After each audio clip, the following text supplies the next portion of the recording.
સમાચાર મહીસાગરથી 5 લોકોના ડૂબવાનો મામલો કંપનીના માલિક જયસુખ પટેલ સામે ફરિયાદ કંપનીના કર્મચારીઓ સામે નોંધાયો છે ગુનો તાંત્રોલી હાઇડ્રો પાવરમાં બની હતી ઘટના પોલીસે ટીમ બનાવી શરૂ કરી છે તપાસ મહીસાગરના તાંત્રોલી હાઇડ્રો પાવર 5 લોકો ડૂબ્યા હોવાના મામલે ફરિયાદ નોંધાઈ છે પોલીસે કંપનીના માલિક જયસુખ પટેલ સહિત કંપનીના કર્મચારીઓ વિરુદ્ધ ગુનો નોંધ્યો છે પોલીસના મતે કંપનીના માલિક Ajanta energy private limited company મોરબીના જયસુખ પટેલની છે વહીવટી તંત્ર અને પોલીસ દ્વારા ટીમ બનાવી તપાસનો ધમધમાટ શરૂ કરાયો છે સાથે જ બનાવ કેવી રીતે બનાવ થયો છે તેની પણ તપાસ હાથ ધરી છે આ કમિટીમાં કલેક્ટર પ્રાંત મામલતદાર ડીવાયએસપી કડાના ડેમ કાર્યપાલક ઇજનેર સહિત ઇલેક્ટ્રિક એન્જિનિયરનો સમાવેશ થાય છે જેમાં કંપનીના એમઓયુ થયા હતા તેમજ મજૂરોને કઈ રીતે કામ ઉપર રાખવામાં આવ્યા હતા તેની તપાસ કરાઈ રહી છે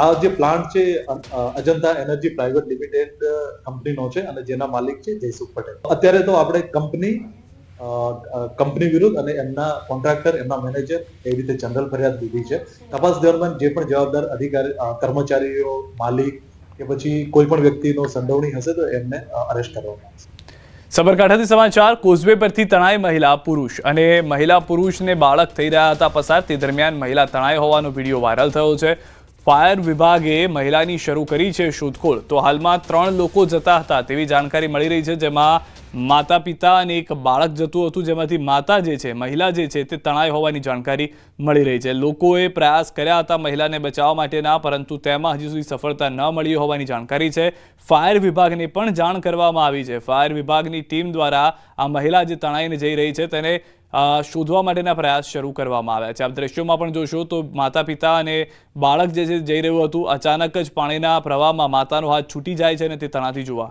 મળી રહી છે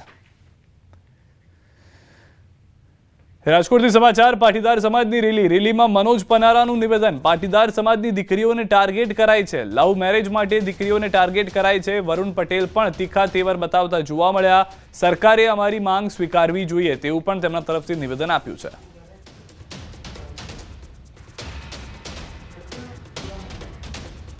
ગુજરાતમાં મોટો સમાજ છે અને એ મોટો સમાજના કારણે વધુમાં વધુ ભોગ છે એ પાટીદાર સમાજની દીકરીઓ બની રહી છે બીજા સમાજની પણ દીકરીઓ આવા રોમિયોના ટાર્ગેટમાં હોય જ છે અને દીકરી છે એ કોઈ પણ ધર્મની હોય કોઈ પણ સમાજની હોય પણ કોઈ પણ જ્ઞાતિની હોય એટલે દીકરી એ સમગ્ર ગુજરાતની દીકરી છે ને રાજ્ય સરકારે ઝડપથી આ કાયદો પ્રસ્થાપિત કરી દેવો જોઈએ અને અમે પણ ઈચ્છીએ છીએ કે 182 ધારાસભ્યમાં કોણ વિરોધ કરે છે આ કાયદાની અંદર શા માટે વિલંબ સરકાર કરે છે સ્પેશિયલ સત્ર બનાવી અને કાયદો ઝડપથી બને એવી અમારી માંગ છે કારણ વગર લોકોને રોડ ઉપર લાવવા આંદોલનો કરવા રેલીઓ કરવી અને કેટલી દીકરીઓ બરબાદ થઈ છે કાલ જ મોરબીની અંદર 2 દીકરીઓ મોરબી તાલુકામાં તમે તપાસ કરી શકો છો આવી 2 દીકરીઓને ફોસલાવીને લઈ ગયા છે એના મા બાપ જેની દીકરી ગઈ હોય એના મા બાપને પૂછો કે શું પ્રોબ્લેમ છે 20-22 વર્ષની દીકરી કરી હોય ત્યારે આવા ઇસ્યુ આવે છે ત્યારે ઝડપથી કાયદાની માંગણી કરીએ છીએ ખાસ કરીને નવરાત્રીનો તહેવાર પણ આવે છે આપ એમનો પણ ઉલ્લેખ કર્યો નવરાત્રીમાં કેવી વ્યવસ્થા હોવી જોઈએ તમારી દ્રષ્ટિએ પહેલા તો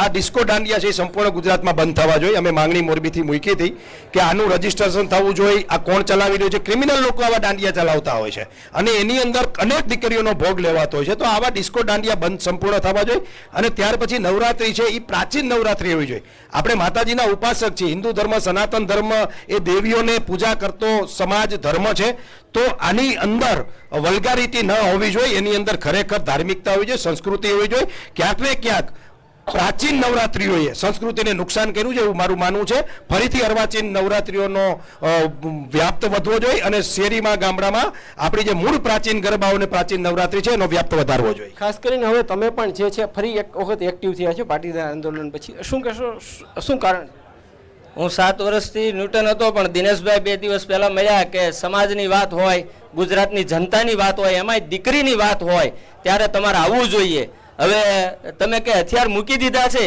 પણ ચલાવતા તો આવડે છે એટલે પાછો ગમસો ગળામાં નાખ્યો છે દીકરીની વાત અને આજે જસદણની અંદર જે માહોલ જોયો છે ત્યારે મને 2015 થી 17 સુધીનું આંદોલન યાદ આવી ગયું છે હું આભાર માનું છું દિનેશભાઈનો કે દિનેશભાઈ આખા ગુજરાતની અંદર તમામ જ્ઞાતિને સાથે રાખી બધાનો આ પ્રશ્ન છે આ પ્રશ્નનું નિરાકરણ સરકાર સુધી પહોંચાડે અને આનું પ્રશ્નનું નિરાકરણ દિનેશભાઈની આગેવાનીમાં અને અમારી 5 ટીમ તમામ જ્ઞાતિના આગેવાનો સાથે મળીને લાવે એ માટે હું આવ્યો છું. ખાસ કરીને જે છે એક શક્તિશાળી સમાજ છે, મનોજભાઈ ઉલ્લેખ કર્યો તો એમની દીકરીઓ સામે જોવામાં નથી આવતું, પરંતુ પાટીદાર સમાજ ભોળો છે એટલા માટે એમની દીકરીને ટાર્ગેટ કરવામાં આવે છે. આ બાબતને તમે કઈ રીતે જુઓ? તે બિલકુલ મનોજભાઈની વાત સાચી છે, કારણ કે જે કંઈ પીડાઓ આવે છે એ સમૃદ્ધ અને સશક્ત પરિવારોની વચ્ચે આ જે સક્ષમ આર્થિક રીતે સક્ષમ પરિવારોને ટાર્ગેટ થઈ રહ્યો છે.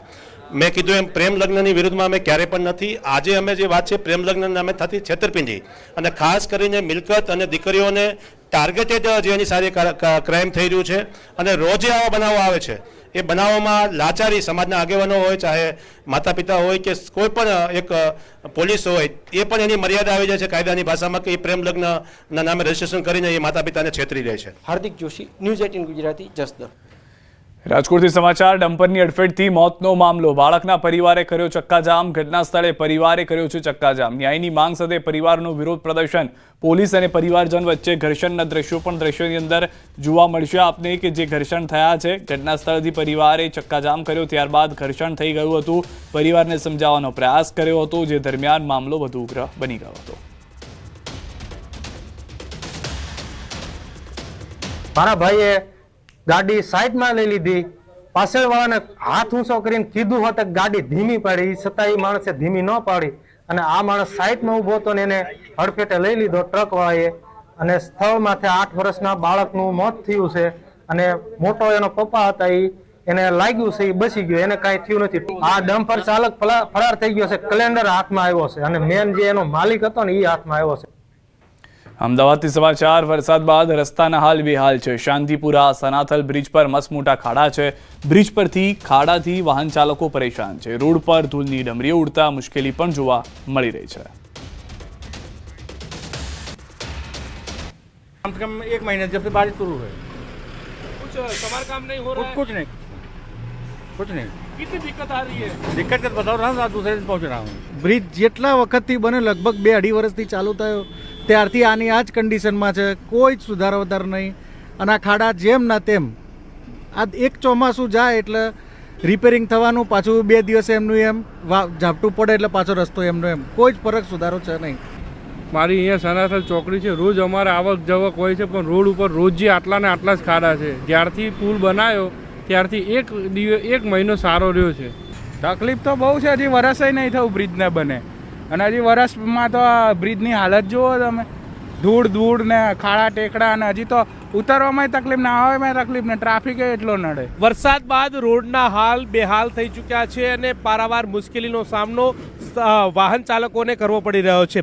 આપ જે દ્રશ્ય જોઈ રહ્યા છો તે અમદાવાદના રિંગ રોડ ઉપર આવેલા બ્રિજના દ્રશ્યો છે કે જ્યાં રોડ તો જે છે તે બંને તરફ મસ્ત મોટા ખાડા પડી ચૂક્યા છે. તે પ્રકારની સ્થિતિ જોવા મળી રહી છે. મોટા વાહનો પસાર થાય તો જાણે ધૂળની ડમરીઓ ઉડતી હોય તે પ્રકારની સ્થિતિ જે છે તે જોવા મળી રહી છે. આ શાંતિપુરા જે સર્કલ આવેલું છે ને તેની ઉપર બનાવેલા ઓવરબ્રિજના આ દ્રશ્યો છે કે જ્યાં મોટા વાહનો પસાર થાય તો ધૂળની ડમરી ઉડી રહી છે. નાના વાહન ચાલકોને પણ પારાવાર મુશ્કેલીનો સામનો કરવાની નોબત જે છે તે આવી રહી છે.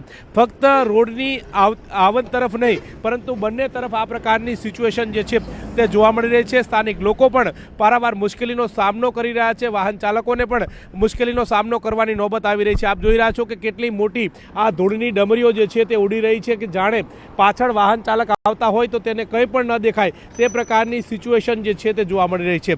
જેના કારણે વાહન ચાલકોને પણ મુશ્કેલીનો સામનો કરવો પડી રહ્યો છે. મહત્વનું એ છે કે રોડ જે વરસાદ બાદ રોડ રસ્તાનું સમારકામ થવું જોઈએ, પરંતુ સમયસર થાય તો આ પ્રકારની સિચ્યુએશન જે છે તે ન જોવા મળે તે પ્રકારની વાત છે. પરંતુ અત્યારે હાલ તમે ફરી એકવાર આ દ્રશ્ય જોઈ રહ્યા છો કે આ પ્રકારના દ્રશ્યો જે છે તે જોવા મળી રહ્યા છે કે જો વાહન તમે ધીમું ન હંકારો તો તમને પણ મુશ્કેલી પડે તે પ્રકારની સિચ્યુએશન જે છે તે જોવા મળી રહી છે. ત્યારે હવે આ જે રોડમાં પડેલા ખાડા જે છે તેનું સમારકામ ક્યારે થાય છે, ક્યારે વાહન ચાલકોને મુશ્કેલીમાંથી બહાર આવે છે તે જોવું રહેશે. પરંતુ હાલ તો અનેક વાહનો જે છે તે અહીંથી પસાર થઈ રહ્યા છે અને તેમને મુશ્કેલીનો સામનો કરવાની નોબત આવી રહી છે. કેમેરામેન હિરેન શાહ સાથે ગૌતમ શ્રીમાળી, ન્યૂઝ 18 ગુજરાતી, અમદાવાદ. અમદાવાદના સરખેજ ધોળકા રોડ પર હજુ સુધી નથી ઓસર્યા પાણી. બાદ ગામ પાસે રોડ હજુ પણ ઢીચણસમાં પાણી ભરાયેલા જોવા મળી રહ્યા છે. આ દ્રશ્યો આપજો, જેના કારણે વાહન ચાલકો, સ્થાનિકો, ખેડૂતો તમામ લોકો પરેશાન થઈ ચૂક્યા છે. સ્થિતિ એવી છે કે મેડિકલ ઇમરજન્સીના વાહનોને પણ મુશ્કેલીનો સામનો કરવો પડી રહ્યો છે. દર્દીઓને હોસ્પિટલ સુધી સમયસર નથી પહોંચાડી શકાતું. સ્થાનિકોનું કહેવું છે કે દર વર્ષે ચોમાસામાં આ જ પ્રકારની સ્થિતિ થાય છે, પરંતુ તંત્ર કોઈ દરકાર ન લેતા સ્થાનિકો હાલાકી ભોગવી રહ્યા છે. ભરાયેલા પાણીને કારણે આસપાસના ગામોમાં રોગચાળાની ભીતિ સેવાઈ રહી છે. તો આસપાસના ભાત ગામ અને કાવીથા અને બદરકા ગામના ખેડૂતો પાક સંપૂર્ણપણે નિષ્ફળ ગયાની વાત કરી રહ્યા છે. ખેતરમાં કપાસ, ડાંગર, જુવાર અને શાકભાજી પાક પાણીમાં ગરકાવ જોવા મળ્યા. ઘણા સમયથી અહીંયા પાણી ભરાય છે. અહીંયા કેટલા સાધનોને તકલીફ પડે છે. સાધનો કેટલાય બગડી ગયા, કેટલાય બંધ થઈ જાય અને અવારનવાર તકલીફ. અને અહીંયા તમે જુઓ તો એની હજારો વીઘા, હજારો હેક્ટર જમીનની અંદર પાક પણ નિષ્ફળ જાય છે. રાત દિવસ એક કરી અને પાક પગ્યો છે. એમાં ખેતર અમારા છાતી અમારા પાણી ભરાઈ ગયા છે. અત્યારે હું હોસ્પિટલમાં જોબ કરું છું. આ ઇમરજન્સી પેશન્ટ છે. હવે એને શું છે કે કમસે કમ 25 મિનિટ અમે લેટ પડશું આ પાણીના હિસાબે થઈને. આ ખેતરમાં બધું પાણી ડૂબી ગયું છે. અનાજ બધું કંઈ વાયેલું છે એમાં કંઈ રહ્યું નથી. હવે આમ તો અઠવાડિયે 10 દિવસ તો બંધ જ છે અને એ પહેલાં પણ બંધ જ હતો. અહીંયા તો આ પોઝિશન કાયમ હોય જ છે. આવી દર ચોમાસામાં આ તકલીફ છે અને આ પાણી બધું વારવા ગામમાં જાય છે. આ બધું અને ગામમાં એટલું બધું નુકસાન છે. આ બધું પાક વાવે તો બધું નિષ્ફળ. આ 15 દાડા આ તકલીફ છે. મહત્વનું એ છે કે ધરોઈ ડેમમાંથી જે પાણી છોડવામાં આવ્યું હતું, નીચાણવાળા ગામોની અંદર પાણી હજુ સુધી ઓસર્યા નથી. એટલે કે પાણી આ પ્રકારની સ્થિતિની અંદર જોવા મળી રહ્યું છે. આપ જે દ્રશ્ય જોઈ રહ્યા છો તે અમદાવાદથી ધોળકા તરફનો રોડ જે છે તેના દ્રશ્યો છે કે ત્યાં વચ્ચે આ પ્રકારે પાણી ભરાયેલું છે. લોકોને પારાવાર મુશ્કેલીના સામના વચ્ચે આ પાણીમાંથી પસાર થવાની નોબત આવી રહી છે. આ અઠવાડિયાથી આ રોડ જે છે તે બંધ હોવાનું સ્થાનિક લોકોના મુખેથી સાંભળવા મળી રહ્યું છે. પરંતુ આજે લોકો પાણીમાંથી વાહનો પસાર થઈ રહ્યા છે. પરંતુ પરિસ્થિતિ તમારી સામે છે. વાહનો પાણીમાંથી પસાર કરે છે, પરંતુ નાના વાહનો જાણે પાણીમાં ડૂબી ગયા હોય, બંધ થઈ જતા હોય તે પ્રકારની પરિસ્થિતિનો સામનો કરવો પડી રહ્યો છે. આસપાસના ખેતરોના દ્રશ્યો તમે જોઈ રહ્યા છો કે જે ખેતરો જે છે તે સમગ્ર પાણીની અંદર ગરકાવ હોય તે પ્રકારના દ્રશ્યો જોવા મળી રહ્યા છે. એટલે કે ખેતરમાં પાણી કે પાણીમાં ખેતર, આ પ્રકારની સ્થિતિ જે છે તે આ ખેતરોની અંદર જોવા મળી રહી છે. મહત્વનું છે કે પહેલો વરસાદ થયો તો ખેડૂતો દ્વારા વાવેતરની શરૂઆત કરી હતી. ડાંગર વાવ્યો હતું, કપાસ વાવી હતી, જુવારનું વાવેતર કર્યું હતું અને આ તમામ જગ્યાનું વાવેતર થયું હતું. પરંતુ પાણીની અંદર પાક પણ નથી દેખાતો. આ પ્રકારની સ્થિતિ જોવા મળી રહી છે. કેટલીક જગ્યાએ તો જાણે પાક જ બળી ગયો હોય તે પ્રકારની પરિસ્થિતિ જોવા મળી રહી છે. એટલે કે ખેડૂતોએ લાખો રૂપિયાનો ખર્ચ કર્યો હતો, પણ ખર્ચ પણ એળે ગયો હોય તે પ્રકારની પરિસ્થિતિ જોવા મળી રહી છે. હવે ખેડૂતો જાય તો ક્યાં જાય, આ પ્રકારની પરિસ્થિતિ છે.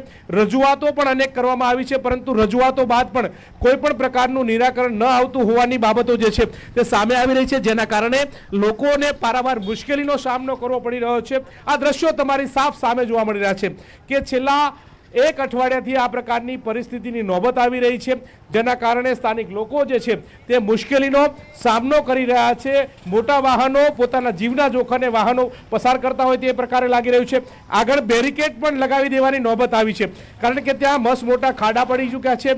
પાણી પણ ત્યાં સ્તર વધારે છે, એટલે એક તરફનો રોડ જે છે તે જોવા મળી રહ્યો છે, જેના કારણે લાંબી કતારો વાહનોની લાગેલી હોય તે પ્રકારે પણ જોવા મળી રહ્યું છે. આ પ્રકારની પરિસ્થિતિ છે. હવે ત્યારે આ પાણી ક્યારે ઓછું થાય છે અને ક્યારે આ રસ્તો સાફ સુથરો થાય છે કે જેથી કરીને અમદાવાદ ધોળકાને જોડતા રોડની અંદર લોકોને આ મુશ્કેલીમાંથી બહાર નીકળે છે તે હવે જોવું રહેશે. કેમેરામેન હિરેન શાહ સાથે ગૌતમ શ્રીમાળી,